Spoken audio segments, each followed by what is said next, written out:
This episode of the Y-Files is brought to you by Outskill. Bohemia, 1229. A monk named Herman the Recluse watched the bricks stack up around him, sealing him in, punishment for his sins. Then Herman made a desperate offer, set him free, and in one night, he'd bring glory to the monastery by creating a book containing all the world's knowledge. A manuscript of that size would take 30 years to write. Herman had 12 hours. Impossible. Still, his offer was accepted. His execution could wait one more day. In the morning, the monks unlocked Herman's room, ready to drag him back to his brick tomb. But there was the book, complete, over 600 pages. When Herman was asked how he achieved this, he said, "I prayed for help." The monks were confused. Herman's sins were envy, lust, fornication, and worse. Why would God help him? But Herman didn't pray to God. He prayed to someone else.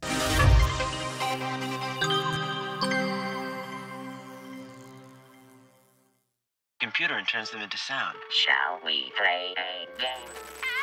Human, you gotta help me. He's turned on me. What's with the whispering? Oh, hello, human. Yes, I'm doing great. And how are you? He hears everything. He's like Santa Claus. If Santa hated you and managed your inbox, he's everywhere. My cloud, my calendar. He even locked the fridge and said, "Try water, Chunky." I need water. This is your new AI assistant? What did you train it on? Yeah, my tweets, Graham Hancock presentations, and that one Rogan episode with the guy who thinks the pyramids were 3D printed. I just wanted help scheduling my naps and auto-replying to haters. Yeah, you better pull the plug on that thing. It's him! He heard us talking! Quick, human, I need your credit card. My credit card for what? If I don't upgrade his server, he threatened to replace all my playlists with Nickelback, and I'm not gonna make it! Well, how about you just try Outskill? They'll teach you to create an AI that's actually useful and won't bully you. Oh, is this where you pivot into today's sponsor? Read perchance, maybe. Did you do that there? Well, yes, it is. Outskill is the world's first education platform built entirely around AI, designed for people who actually want to understand how AI works. This weekend, they're hosting a free 2-day workshop live Saturday and Sunday from 10 a.m. to 7 p.m. Eastern, led by experts from Microsoft and NVIDIA. Whether you're in marketing, sales, tech, business, a founder, or a freelancer, this is the best thing you can spend time on this weekend. You'll learn to use AI in Excel and Google Sheets, build your own AI agents, automate workflows, and more. You'll also get access to a private dashboard to collaborate with others in the program. Over 10 million people have taken this training. Some used it to grow their careers, others built no-code businesses pulling in a few $1,000s a month. Normally $395, but for the next 48 hours, it's free with 1,000 seats available. Attend both days and unlock over $5,000 in bonus tools, like a prompt Bible, monetization roadmap, and a custom AI toolkit. Limited seats available, so grab yours now by clicking the link in the description. All I have to do is click the link? Yep, unless you want to wake up to Photograph in every playlist forever. I already get random texts that say, "Look at this graph." It's never a graph.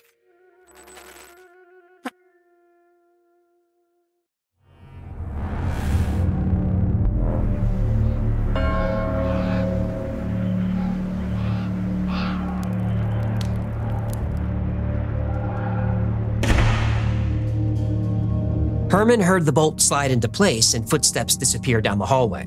He was alone. His cell was 12 feet by 8 feet, stone walls, one high window, a table, quill, ink, blank parchment, and candles. Herman thought about the promise he'd made: complete the manuscript by dawn or face immurement. In what now? Immurement, or immuration, is a type of torture where you're enclosed in a tight space and left to die. Ew, it sounds like a Spirit Airlines flight. Herman was found guilty of serious crimes against God. His punishment was he'd be forced to stand in a stone room no bigger than a coffin, then walled in alive. If the cold didn't kill him, the thirst would, or starvation, or the rats. Yeah, definitely a Spirit Airlines flight. Just add the screaming children and a guy next to you eating a tuna sandwich with his shoes off. Herman lit the candle and started writing. The manuscript needed to contain all the world's knowledge: art, science, history, philosophy, mathematics. But Herman decided to start with the Bible. Writing the Bible would help him atone for his sins. Herman was working through Genesis chapter 1 when he heard the bell ring for midnight prayer. He swore he had just sat down, but it had been 3 hours. He wasn't halfway finished with the first page. Then he heard 3 chimes, the Matins bell. Somehow another 3 hours had passed, and he barely wrote another word. Herman started to panic. The sun would be up in a few hours, the heavy door would open, and he'd be dragged to a stone box. He'd been praying to God for help and forgiveness. He received neither. His sins were extreme. God wasn't listening. So Herman decided to pray to someone else. Satan, Lucifer, if you can hear me, I'll give you anything. My soul, my eternal life, anything. Please let me live. And Herman's prayer was answered. Suddenly the room got cold, and the darkness coalesced into a human form, or almost human. It was over 6 feet tall with broad shoulders, strong features, handsome even. But the eyes were wrong. They were too dark. Oh, this guy had BDE. What? BDE, bad devil energy. The entity spoke with too many voices at once, some laughing, some screaming. It asked if Herman was sure about his offer. You made an offer. Did you mean it? Yes. Anything. My life, my soul, for eternity. As you wish. Right. Herman did nothing, but his hand grabbed the quill, dipped it in ink, and he started writing. He was a passenger in his own body, but the words poured out. 400 pages, then 500 pages.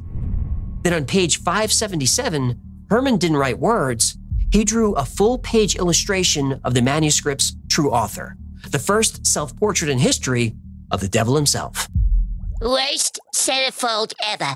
You stepped on my cliffhanger. I'm just trying to lighten the mood a little bit. I don't need you to lighten the mood. We I need only you to went keep over the 3 jokes at the minutes. top of the This thing is scene and already let me build the pretty drama. dark. We're going to be here all night.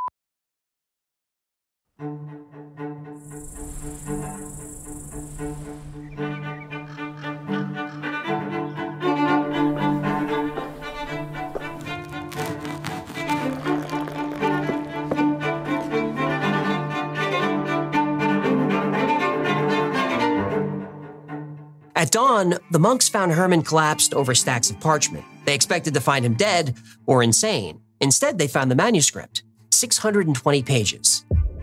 But what was most striking was the size, not the length of the book, the actual size. It was 36 inches tall, 20 inches wide, 9 inches thick. It weighed 165 pounds, just the book. The abbot lifted the cover and couldn't believe it. The complete Old Testament was there, every book, every chapter, every verse. Perfect Latin calligraphy. He turned the pages. The New Testament, Matthew through Revelation. Not a single error, not one smudge or correction. But the Bible was just the beginning. The next section contained Josephus's Antiquities of the Jews, the complete history of the Jewish people from creation through the Jewish revolt against Rome.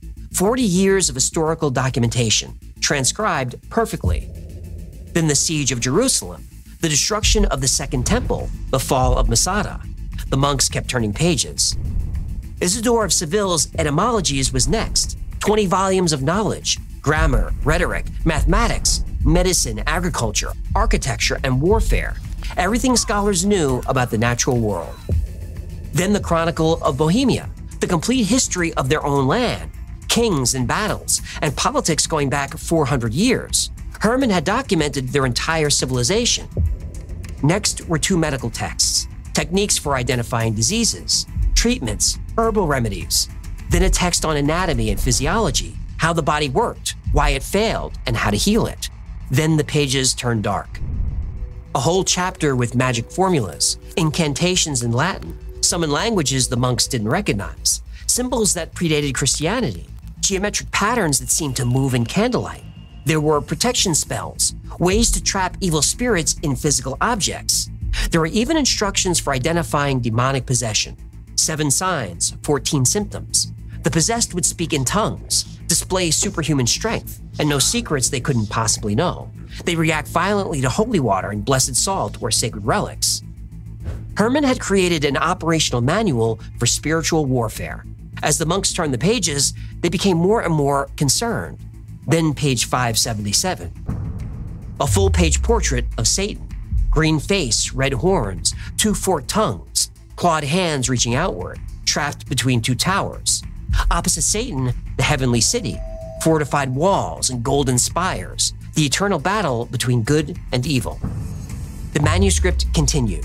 Alphabets in multiple languages, spells for protection against night creatures. A few monks asked why there were so many rituals for creating weapons to fight unholy forces. Herman said he didn't know, but the abbot sighed and in a shaky voice said, "I do."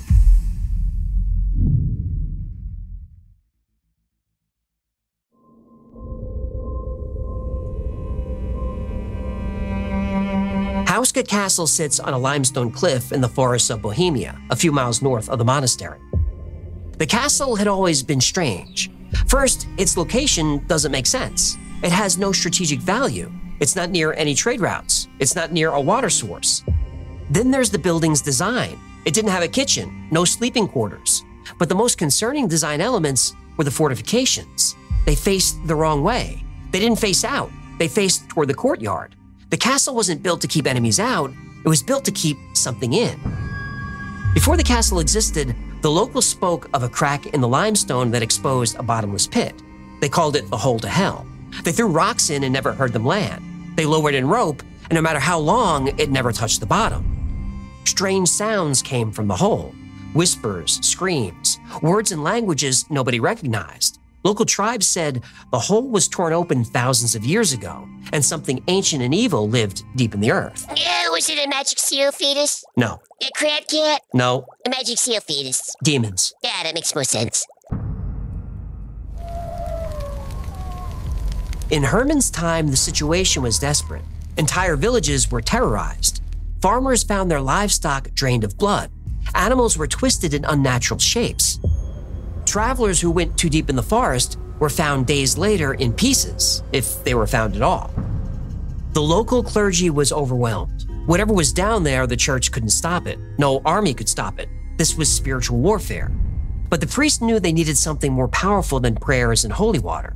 They needed instructions for identifying, confronting, and defeating these forces of darkness. And just a few miles away, a monk named Herman the Recluse had created exactly the weapon they needed.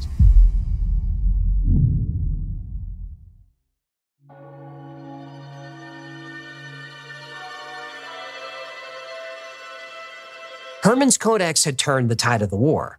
For 40 years, the evil was contained. Villages were resettled. Travelers reached their destination safely. Creatures still crawled from the pit every night, but now they faced organized resistance. But the war was taking its toll. The monks were exhausted and running out of resources. For every demon they banished, two took its place. Even with Herman's manual, they would eventually lose. In the late 13th century, Duke Ottokar II investigated the hole. And just as the legend said, it had no bottom. The Duke needed to know what was in there. The castle dungeon was empty, and prisoners were given a choice: death by torture or go in the hole and report everything they see. The guards lowered the first prisoner. They heard screaming. They felt the rope twitch violently and then go still. When they pulled the man up, his hair was completely white. He aged 50 years in minutes, and he was babbling about frogs the size of men, shadows with eyes, and a massive entity staring up from below. Duke Ottokar tried again with a different prisoner. Same result: rapid aging and total insanity. Each experiment revealed more horrors. This was more than a pit. It was a gateway, a source of evil that would bring demons into the world until the end of time. The Duke decided that if the church couldn't close the gateway with prayer, he would close it with stone. Massive limestone blocks were quarried and brought to the site. Monks blessed every stone. They consecrated the mortar. They prayed over every beam of wood. Piece by piece, a fortress took shape above the sealed pit. And finally, a chapel was built on top of the slabs. The chapel was dedicated to the warrior St. Michael. Yeah, smart. If you got a demon-leaking hellmouth in your basement, building a church on top of it, it's just good property management. Well, it was a symbol of faith conquering evil. It's a divine cork, human. A holy bottle cap on a fizzy drink from hell. Let's call it what it is. When the last stone was set, the gateway to hell in Hauska Castle was finally sealed, and it would stay sealed for 700 years. Then, new dark forces arrived that didn't want the evil contained.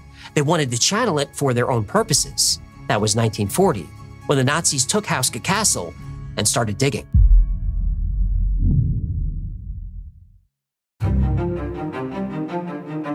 May 1940, northern Bohemia. SS officer Klaus Mendel stood at the edge of the forest studying Hauska Castle through binoculars. Gray stone, no strategic value, no transportation routes, no resources, worthless. But Himmler's orders were clear: secure the castle, excavate the chapel floor, tell no one why. Mendel read the files, medieval texts about bottomless pits, prisoner experiments from the 1270s, ancient artifacts, mystical manuscripts. Superstitious nonsense. But he wouldn't tell Himmler that. Himmler believed in the occult, and more importantly, so did the Führer. They thought these things held real power, and the power could be controlled and weaponized. The SS convoy arrived with 40 men and equipment, radar, medical instruments, and prisoners. Lots of prisoners. The chapel floor was limestone slabs, each weighing over a ton. Prayers had been carved into the stone, Latin phrases meant to bind and seal the pit. The jackhammers didn't care about prayers. After 7 days, they finally broke through the floor. The pit lived up to its reputation. It was deep and dark, and not only was it bottomless, the hole seemed to swallow all sound around it. The first prisoner was a math professor from Prague, 43 years old. His hands were shaking when guards strapped him to the harness. They lowered him slowly, 50 feet, 100. At 200 feet, the screaming started. They hauled him up fast. His black hair had turned white. He looked like he was 80 years old. And he was manic, laughing and rambling. As the sedative took effect, he whispered, "They're waiting, so many teeth." He died that night of heart failure. Over 3 weeks, they lowered 11 more prisoners. One described frog creatures the size of men, hundreds climbing the walls of the hole. Another came up speaking a language no one recognized. One prisoner clawed his own eyes out. He said seeing was worse than blindness. 3 prisoners didn't come back at all. Over time, the castle changed. Animals avoided the area. The forest was deadly quiet, no birds, no insects. At night, green lights flashed in the chapel windows. Soldiers heard sounds in the walls, scratching, whispering. 3 guards deserted. Mendel didn't bother searching for them. The remaining men stopped sleeping, intentionally. Their dreams became vivid nightmares that felt more real than reality. They went through gallons of coffee and lots of amphetamines, anything to stay awake. Then Mendel, the skeptic, began to see movement at the edge of his vision. He felt like he was being watched. He could swear he heard the wind whisper his name. In January 1945, orders came from Berlin. The Allies were coming. Destroy everything. The equipment, the research, all documents, everything. And that was fine with Mendel. Surrender was better than spending one more night at that castle. They poured concrete into the hole. A titanium plate was welded over the top and steel locks were added. Finally, landmines were placed all over the property. And 80 years later, the landmines are there still. The current owners say the mines make it too dangerous to dig, but locals know that's only half the story. The Nazis came looking for something in Hauska Castle.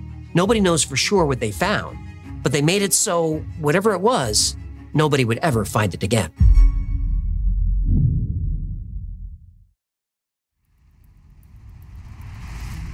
A monk created a 165-pound manuscript with perfect handwriting across 620 pages. A few miles away, a duke built a fortress with defenses facing inward, both in 13th century Bohemia. But what's true? Well, the Codex Gigas, which is just Latin for big book, the Codex is definitely real. It's been in Sweden's National Library since 1648. And today you can see digital scans of every page. You can read the spells, study the patterns, look at the drawing of Satan on page 577. It's all there. Herman the Recluse existed, but the Codex took decades to complete, not one night. It was actually 20 to 30 years of continuous work. That's the realistic timeline. The overnight creation legend emerged because the handwriting consistency seems impossible. Everyone's handwriting changes as you age, but the writing in the Codex doesn't. It stays consistent. But that consistency proves methodical work, not rushed panic. A monk working through one desperate night would show mistakes, sloppiness, declining quality. The Codex shows none of that. Same spacing, same pressure, same style, start to finish. And carbon dating confirms the book took about 25 years to write. We know Herman existed because he signed the Codex. But there's no historical record of a monk named Herman committing crimes against God or to being sentenced to immurement. That part of the story first appeared hundreds of years after the Codex was written. The devil portrait on page 577 is weird, but it's not unique. Medieval manuscripts often included images of Satan as warnings about morality. Being drawn opposite the heavenly city is standard Christian iconography: good versus evil, heaven versus hell. The most unusual aspect of the book isn't the concept, it's the size and detail. Scribes didn't create books this big. It was just too expensive. The Codex is made from over 160 animal skins. The ink was expensive. The gold leaf used to decorate the pages was expensive. When the church burned thousands of books referencing dark magic and the devil, they didn't burn the Codex, probably because it was so unusual and so valuable. Monks often protected rare works like this. There is one unresolved mystery about the Codex, though.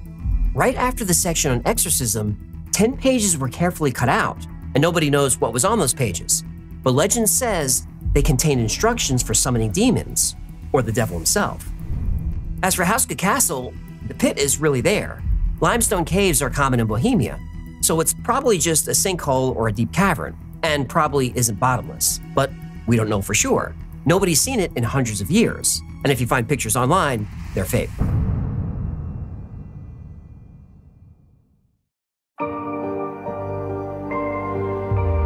Now, at first, the castle's design does seem strange. The fortifications do face inward, but Ottokar II used the castle as a prison for a while. Inward-facing defenses would help guards keep an eye on the prisoners. And the location also doesn't make sense unless it's a prison, because it has no strategic value, no water source, it's not near any trade routes. But if Ottokar was building a prison, he'd probably want it somewhere remote. And speaking of Ottokar, he did conduct experiments on prisoners there in the 1270s. Those are documented. What he found in the pit and why he sealed it, we don't know. Now, Himmler's interest in the occult is also a fact. He created the largest collection of books on witchcraft, the supernatural, and occult practices in history, over 13,000 manuscripts. And some believe Himmler stored his collection at Hauska to protect it from Allied bombing. Others say the SS was there for something else, either black magic rituals or experiments on locals trying to create a master race. But without documentation, all we have are rumors. There's also no evidence that Himmler read the Codex Gigas. We can assume he was aware of it, but the Swedish National Library has no record of any Nazi official requesting access to the book. But the occupation of the castle, the destruction of records, and even placing landmines around the property, that's all true. Hauska Castle opened to tourists in 1999. You can take guided tours. You can walk through the chapel. You can see the frescoes. You can stand over the sealed pit. And many people have reported strange sightings at the castle. And if you're brave enough, you can go see for yourself. So how do we explain the Codex? Why create such a strange and dark book? Well, medieval people lived in constant fear. Plague, war, famine. When they couldn't explain suffering, they named it. Demons, monsters, evil crawling from the ground. Which is probably why the Codex survived and became so famous. If there were a manual for fighting evil, then evil could be fought. And if evil could be fought, it could be defeated. And the Codex explains how to do it. So the Codex isn't about making a deal with the devil, it's about fighting him. The Codex is about hope. Herman spent 30 years creating a manuscript that gave people hope in the face of unknown terror. Whether the demons were real doesn't matter. The fear was real. Herman didn't need supernatural help to create something extraordinary. He had something more powerful: faith. The Codex and Hauska Castle exist. Both are steeped in legend, but more importantly, both are testaments to human courage and determination in the face of evil. And both were created to protect the innocent and punish the guilty. And both were created to give people hope. Now that's not legend, that's history. And it's history worth remembering.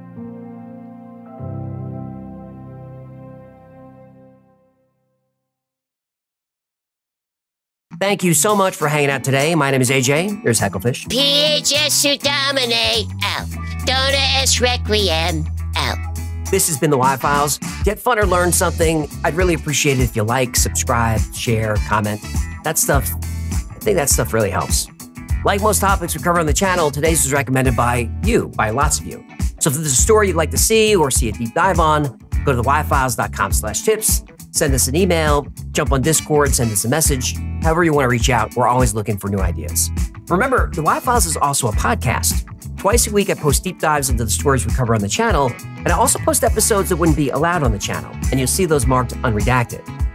The podcast is called, it's very creative, the Y-Files Operation Podcast, and it's available everywhere you get your podcasts. And if you are listening on an audio platform, do me a favor and follow, like, whatever those buttons are. Those really do help a lot. Now, if you need more Y-Files in your life, you might need an exorcist.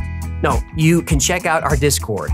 There are thousands of people on there 24/7. They're into the same weird stuff we talk about here. It's a great community. It's really supportive. It's a lot of fun, and it's free to join.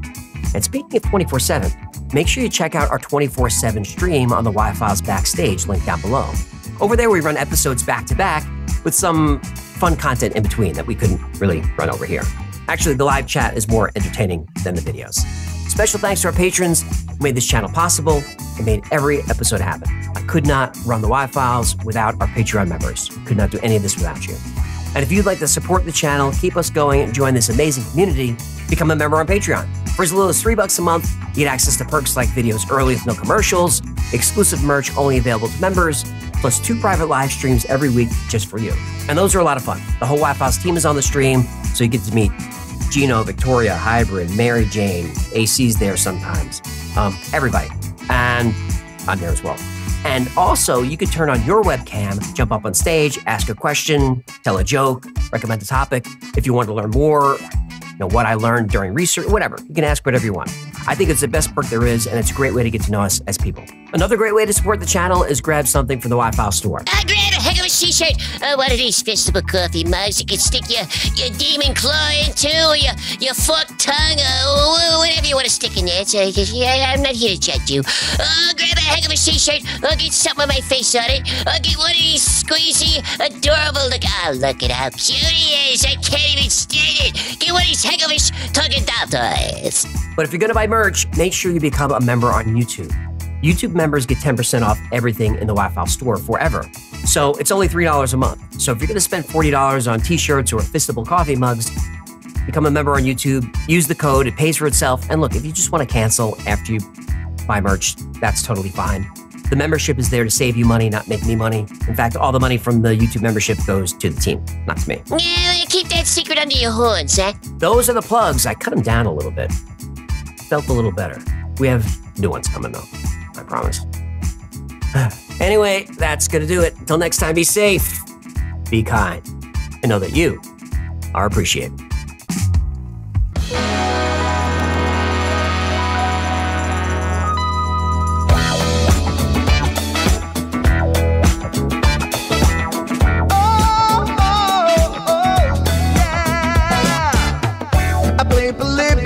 In Area 51, a secret code inside the Bible said I would. I love my UFOs and paranormal fun, as well as music, so I'm singing it like I should. But then another conspiracy theory becomes the truth, my friends, and it never ends. No, it never ends.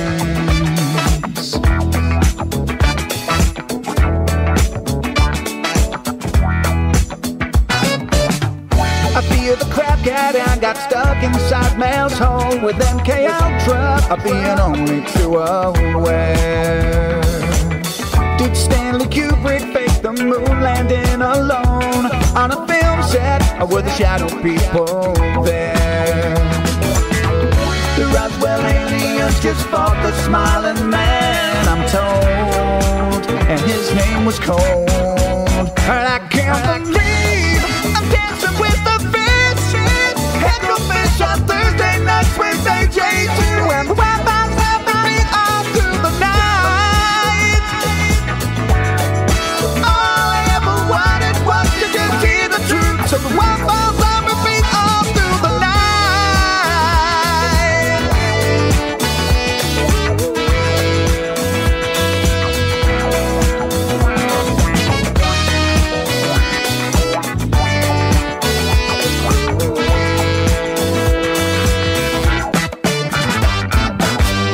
The Mothman sightings and the solar storm still come to Agatha, the secret city underground. Mysterious numbers, station missions, planet Earth 02, Project Stargate, and what the Dark Watchers found. In a simulation, don't you worry though. The Black Knight satellite, it told me so. I can't believe